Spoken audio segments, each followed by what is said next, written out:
नमस्कार, स्वागत आप सभी का अपना एमपी। आप देख रहे हैं, आपके साथ मैं हूं पुनीत। चलिए खबरों की करेंगे शुरुआत। और सबसे पहले भोपाल की बात, जहां पर नए साल के जश्न को लेकर शहर काजी सैयद मुश्ताक अली नदवी का बड़ा बयान आया है और उन्होंने मुस्लिमों से नए साल का जश्न न मनाने की अपील की है। उनकी माने तो इस्लामिक तौर पर नए साल का जश्न मनाना गलत है और मुसलमान नए साल का जश्न न मनाएं। उन्होंने कहा है कि मुस्लिम समाज के लड़के लड़कियां होटल, पब, फार्म हाउस में जाकर जश्न न मनाएं, बल्कि जश्न मनाने की जगह मुस्लिम समाज नमाज पढ़े।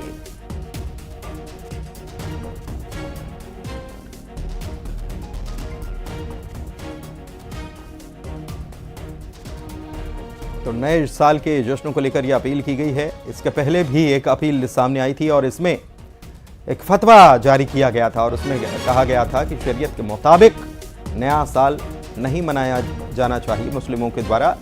और इस मामले में भी अब शहर काजी की तरफ से कहा गया कि मुस्लिम समाज नमाज पढ़े।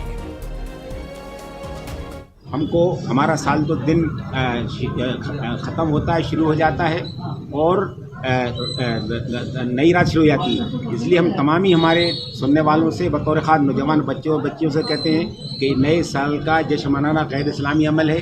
ख़ास तौर से इस रात में होटलों में जाना, रंग मैचे करना और फार्म हाउस में जाकर रात मनाना, ये बहुत ही गलत काम है।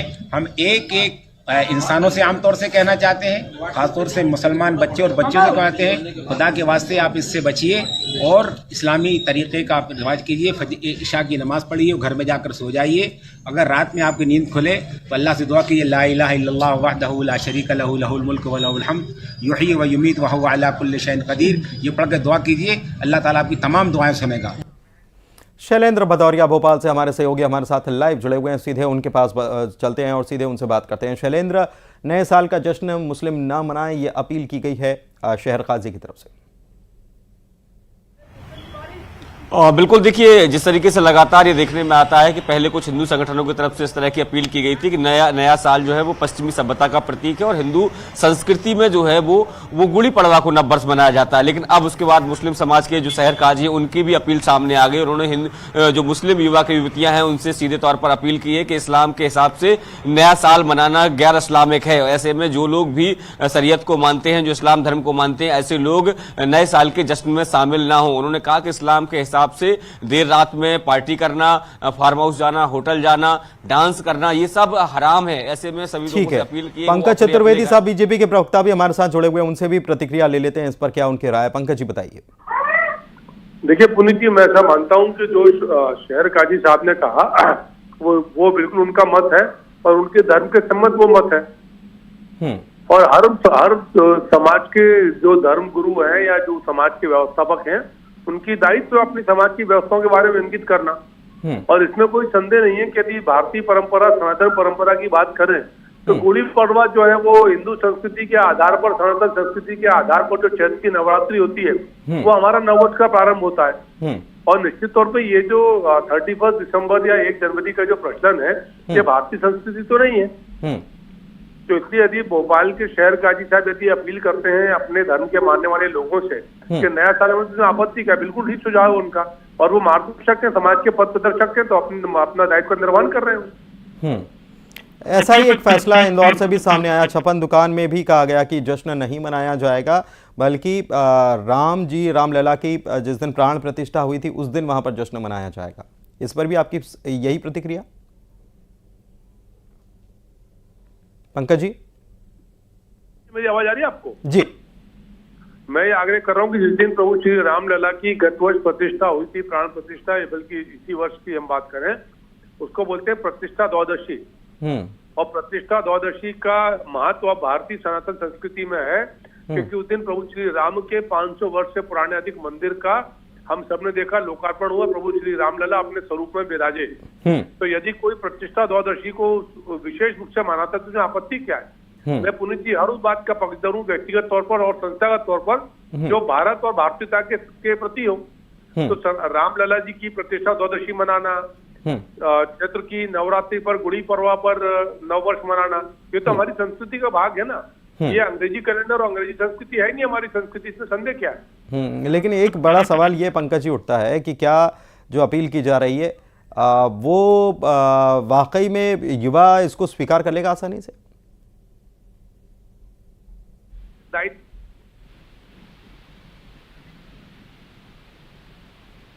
तो स्वीकार करना या ना करना, तो दोनों अपनी अपनी जगह ठीक है। समाज का निर्णय, क्योंकि समाज के धर्म गुरु हैं, उन्होंने उपदेश दिया है, निर्देश दिया, संदेश दिया।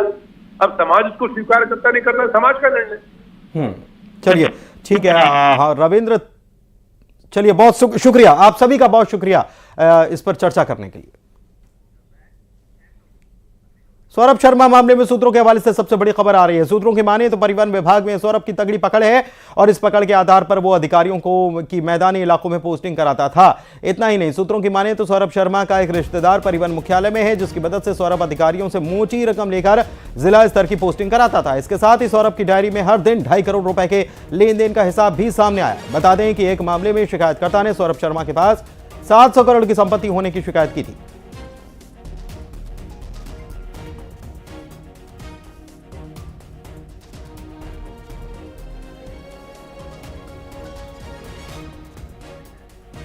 सौरभ शर्मा मामले में सूत्रों के हवाले से बड़ी खबर आ रही है। सूत्रों की माने तो परिवहन विभाग में सौरभ की तगड़ी पकड़ है और इस पकड़ के आधार पर अधिकारियों की वो मैदानी इलाकों में पोस्टिंग कराता था। सूत्रों की माने तो सौरभ शर्मा का एक रिश्तेदार परिवहन मुख्यालय में है, जिसकी मदद से सौरभ अधिकारियों से मोटी रकम लेकर जिला स्तर की पोस्टिंग करा दिया करता था। इसके साथ ही उसकी डायरी में हर दिन 2.5 करोड़ रुपए के लेन देन का हिसाब भी सामने आया। और काले धन के कुबेर सौरभ शर्मा पर सियासत गरमाई है। कांग्रेस ने मामले में निष्पक्ष जांच की मांग की है। पूर्व मंत्री पीसी शर्मा ने सौरभ की गिरफ्तारी के साथ ही सुरक्षा देने की भी मांग कर दी है। सौरभ शर्मा का जो केस है, जो आ रहा कि 100 करोड़ और इतने करोड़, जब इनके उसके ये हाल है कि कहीं कहीं पैसा जाता होगा ना, इनको अपॉइंट करने वाली अथॉरिटी कौन है? ये ईडी अगर सही माने में आपको निष्पक्ष बताना चाहती है तो ये मौका है। जो सौरभ शर्मा के पीछे मंत्री और ऊपर के लोग हैं, इनको पकड़े, इनके घरों पे छापे मारे और सौरभ शर्मा से पूछे कि ये बाकी पैसा कहाँ जा रहा था। उज्जैन के महतपुर तहसील के डेलची गांव में मजदूरों से भरी पिकअप वाहन अनियंत्रित होकर पलट गई। गाड़ी में सवार 3 मजदूरों की मौत हो गई और 5 गंभीर रूप से घायल हुए। घायलों को उज्जैन जिला अस्पताल रेफर किया गया। मौके की एक्सक्लूसिव तस्वीर आप देख सकते हैं। महतपुर तहसील के डेलची गांव में मजदूरों से भरा पिकअप वाहन, ये तस्वीर आप देख सकते हैं, पलट गया था अनियंत्रित होकर और इसमें सवार 3 मजदूरों की मौत हो गई है, 5 गंभीर रूप से घायल हैं। उज्जैन के जिला अस्पताल इन सभी को रेफर किया गया। इस घटना के बाद यहां पर जेसीबी पहुंची और इसकी मदद से इसको वाहन को वापस उठाया गया, वहां से हटाया गया, जबकि भारी संख्या में ग्रामीणों की मौजूदगी यहां पर देखी गई। बोलेरो वाहन पिकअप के चालक ने वाहन को तेजी व लापरवाही से चलाकर रोड के बाएं साइड वाहन पलटा दिया, जिसमें करीब 3 लेबरों की, सभी घायलों को यहां महतपुर अस्पताल लाया था। अस्पताल में 3 लेबरों की मृत्यु हो गई है और करीब 17 लोग इसमें घायल हैं, जिसमें 5 लोग गंभीर रूप से घायल हैं। उन्हें उज्जैन अस्पताल रेफर किया गया है। उधर मुरैना में बिजली चोरी के लिए तार डालने पर ही विवाद हो गया। सिविल लाइन के बजरंग नगर में विवाद हुआ, जिसमें दोनों पक्ष आमने सामने हो गए और लाठी डंडे चले हैं। इतना ही नहीं, लाठी डंडों के साथ यहां पर पत्थर भी एक दूसरे पर बरसाए गए, पथराव हुआ है और इसकी तस्वीरें भी सामने आई हैं। मारपीट की शिकायत थाने भी पहुंची है, लेकिन इसके बावजूद भी इस मामले में कोई कार्रवाई नहीं हुई है। और सबसे बड़ी बात यह है कि ये चोरी को लेकर, ये बिजली चोरी, कटिया डालना जिसे कहा जाता है, उसको लेकर यह पूरा विवाद हुआ है।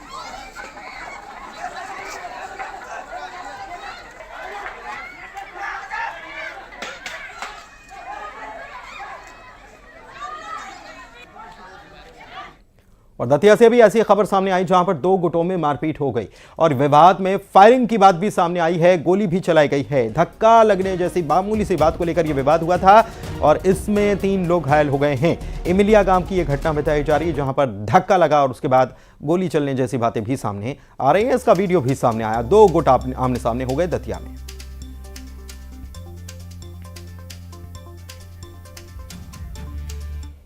बात शेड्यूल की करते हैं, जहां पर धर्मांतरण की कोशिश की गई है। देवलोंद थाना इलाके के बुढ़वा पंचायत में ईसाई धर्म के लोग पहुंचे थे। आरोप है कि पैसों का लालच देकर धर्मांतरण की कोशिश की गई। जिला पंचायत सदस्य को इसकी जानकारी मिली। जिला पंचायत सदस्य दुर्गेश तिवारी मौके पर पहुंचे, लोगों को समझाया गया और सावधान रहने की लोगों से अपील की गई। आदिवासी इलाके में धर्मांतरण के प्रयास का ये मामला नया नहीं है। जीते तो करीब जीते में नहीं, हम का कहिए धर्म है, हिंदू धर्म से बड़ा कोई धर्म नहीं है। मानव जाति को प्यारे पिता परमेश्वर जीवन को खरीदा प्यारे प्रभु जी, और प्यारे पिता परमेश्वर राजा उनके जीवन का उद्धार किया। इधर भोपाल में सरकारी गाड़ी से चोरी करने के लिए चोर पहुंचा था और एएसआई के घर में अपने साथियों के साथ चोरी करने की कोशिश की, लेकिन उसके ड्राइवर को पकड़ लिया गया और उसके 2 साथी फरार हो गए। अवधपुरी इलाके में एएसआई का घर खुला हुआ था, लिहाजा तीनों घर के अंदर दाखिल हो जाते हैं लेकिन पकड़ा जाते हैं। दरअसल आरोपी स्वास्थ्य विभाग के अधिकारी का ड्राइवर है और उसी गाड़ी से चोरी करने के लिए आया था। पुलिस के मुताबिक पकड़ा गया आरोपी आउटसोर्स कर्मचारी है, उसके साथियों की तलाश जारी है।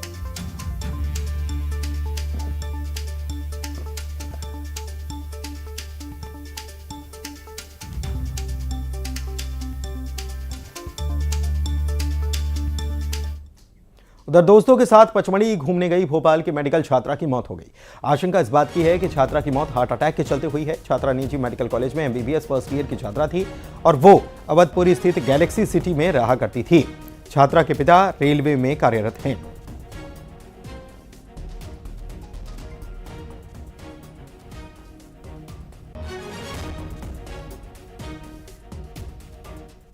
और बॉल पर हो गया बवाल। जी हां, कहां से आई ये खबर बताते हैं आपको। ग्वालियर का मामला है, जहां पर पड़ोसी महिला पर मासूम बच्चे की बेरहमी से पिटाई करने का आरोप लगाया। 8वीं में पढ़ने वाले बच्चे को पहले मुर्गा बनाया गया और फिर बेरहमी से उसको पीटा भी गया और पड़ोस की रहने वाली एक महिला पर ही आरोप है। पड़ोसी रीना कुशवाहा का कहना था कि कुछ दिन से छत से उसके कपड़े गायब हो रहे थे और इसके लिए छात्र को उसने जिम्मेदार बताकर पिटाई कर दी। बच्चे के परिजनों ने थाने जाकर शिकायत की है। घटना के बारे में बताया जा रहा है कि बच्चा छत पर क्रिकेट खेल रहा था और इस दौरान पड़ोस की छत पर बॉल चली गई। बॉल लेने के लिए आवाज लगाई गई, लेकिन जब कोई नहीं आया तो बच्चा खुद छत पर चला गया और बच्चा बॉल उठा ही रहा था कि रीना कुशवाहा छत पर पहुंची। बच्चे को पीटते हुए छत से नीचे ले आई, कमरे में बंद किया, मुर्गा बनाया, पास में रहने वाले यश कुशवाहा को बुलाया। यश ने बेल्ट से बच्चे को पीटा है। पुलिस ने 2 लोगों पर मामला दर्ज कर लिया। झांसी रोड थाना इलाके की यह घटना। मन हुआ कि मैं थोड़ा खेलूं, तो ये खेला, बॉल चली गई और इतने में आके उसने लड़की ने देखा इसको तो ले गई नीचे, इसको बहुत मारा। मुझे पता नहीं था, जब मैं ड्यूटी से आई, जब इसको नानी लेके आ रही थी, फिर मैं सीधी यहाँ पे कंप्लेन करने के लिए आई। वो एक शिकायत आई थी कि कोई व्यक्ति अनाधिकृत रूप से घर में प्रवेश किया है, उसको उन्होंने पकड़ा था, लेकिन बच्चे के साथ दुर्व्यवहार किया गया, मारपीट की गई। पुलिस ने उसका संज्ञान लिया है, एफआईआर दर्ज की गई है और प्रॉपर वैधानिक कार्रवाई की जा रही है।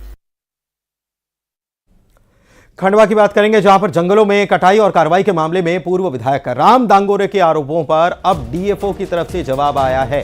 राम दांगोरे ने बहुत बड़ा आरोप इस मामले में लगाया था कि पेड़ कट गए। 1000 का इस मामले में घोटाला किया गया है। पुष्पा की एंट्री करा दी गई थी इस पूरे मामले में और डीएफओ ने जवाब दिया है। डीएफओ ने आंकड़ों के जरिए कार्रवाई का पूरा ब्यौरा दिया है और दोषी वन कर्मियों पर कार्रवाई की भी जानकारी दी है कि किस किस पर कार्रवाई की गई है।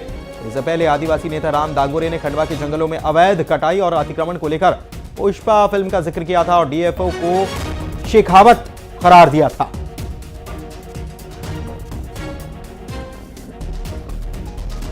देखिए, हमारा जो आंकड़ा लगभग 400 हेक्टेयर एरिया हमने वहाँ पर मुक्त करवाकर कंट्रोल ट्रेंचेस बनाई है, जिस पर हम आने वाली बारिश में पौधारोपण और साथ में सीड सोइंग और रूट शूट रोपण वहाँ पर हम करेंगे।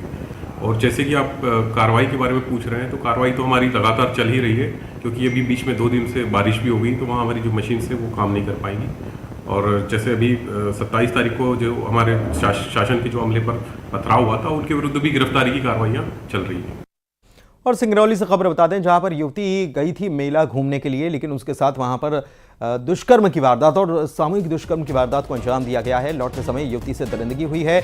अब इस मामले में 4 संदिग्धों को पुलिस ने हिरासत में ले लिया, उनसे पूछताछ की जा रही है। जियावन थाना पुलिस पूरे मामले की जांच में जुटी हुई है।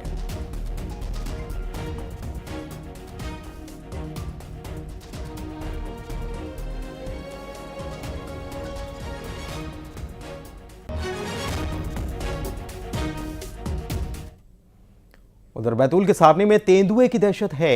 एबी टाइप कॉलोनी में लोगों ने तेंदुए को पहले एक पेड़ पर बैठा देखा, इसके बाद में तेंदुआ चट्टानों के बीच छिपा हुआ देखा गया। लोगों का कहना है कि कॉलोनी के कुत्तों को अपना शिकार बनाने के लिए तेंदुआ यहां पर संभवतः आया होगा। कॉलोनी के लोगों ने वन विभाग को इत्तला कर दी है।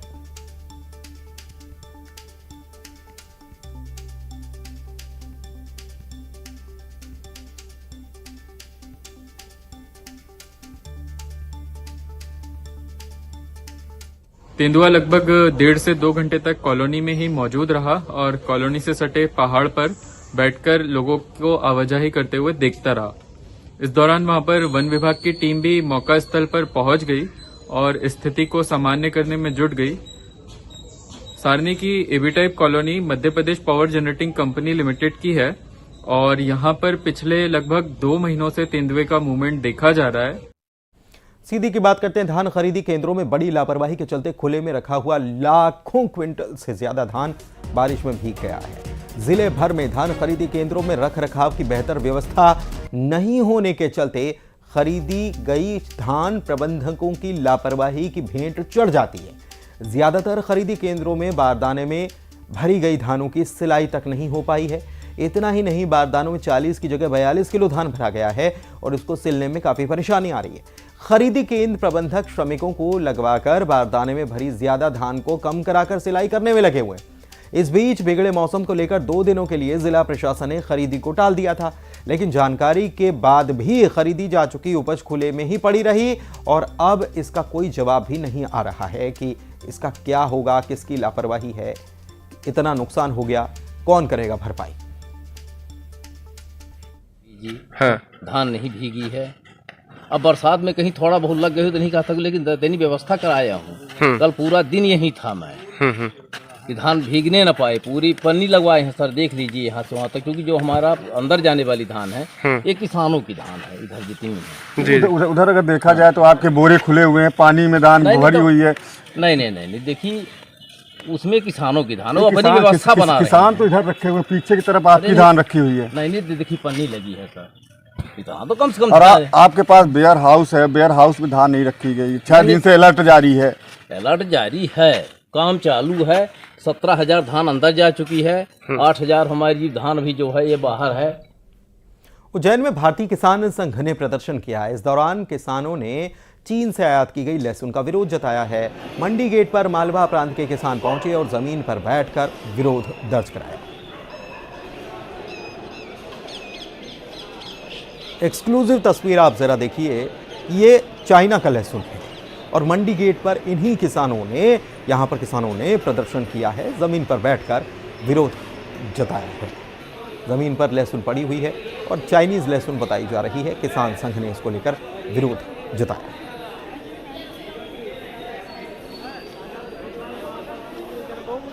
ये नवी लहसुन है।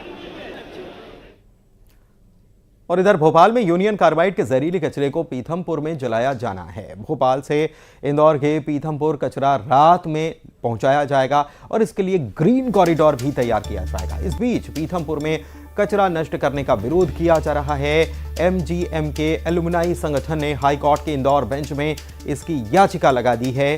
याचिका पर आज सुनवाई हो सकती है। इससे पहले साल 2015 में 10 टन कचरा नष्ट किया गया था।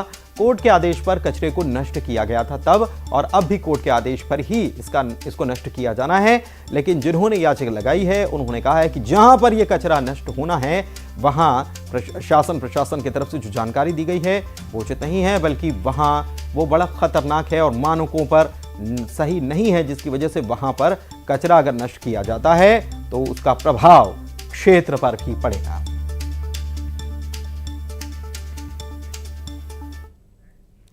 और धार से खबर बता रहे हैं, कोठड़ा गांव में खेत में लगे जाल में 2 विशाल अजगर फंस गए। थोड़ी मशक्कत के बाद एक अजगर को जाल से निकाला गया और जंगल की तरफ चला गया, लेकिन दूसरा अजगर फंसा गया। खेत के मालिक ने इसकी सूचना सर्प मित्र को दी और बाद में सर्प मित्र ने अजगर को रेस्क्यू किया, जंगल में सुरक्षित छोड़ा। 10 फीट लंबा था, 20 किलो इसका वजन था।